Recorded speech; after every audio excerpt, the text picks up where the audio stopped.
আসসালামু আলাইকুম। অসংখ্য ধন্যবাদ ভাইজান আপনাকে কথা বলার সুযোগ করে দেওয়ার জন্য।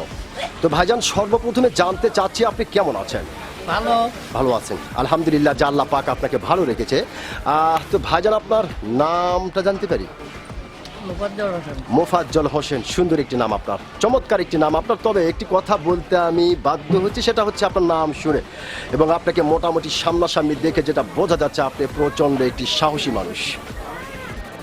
এটা কিন্তু আসলে আপনাকে দেখেই বোঝা যাচ্ছে। তো যেহেতু আপনি বাংলাদেশের একজন সচেতন নাগরিক এবং বাংলাদেশের একজন সাহসী মানুষ, সেই ক্ষেত্রে এই বিষয়টি আপনার কাছ থেকে জানতে চাচ্ছি যে আমাদের বাংলাদেশের সাবেক প্রধানমন্ত্রী শেখ হাসিনা, তিনি এখন বাংলার মাটি ছেড়ে ভারতের মাটিতে অবস্থান করতেছেন। তো এই বিষয়কে কেন্দ্র করে বাংলাদেশের বিভিন্ন ধরনের মানুষ বিভিন্ন ধরনের কথা বলছে। কেউ বলছে শেখ হাসিনা কখনো কোনোদিন বাংলার মাটিতে আর পা রাখতে পারবে না, আবার অনেকেই বলছে না, শেখ হাসিনা আসবে অচিরেই বাংলার মাটিতে বীরের বেশে।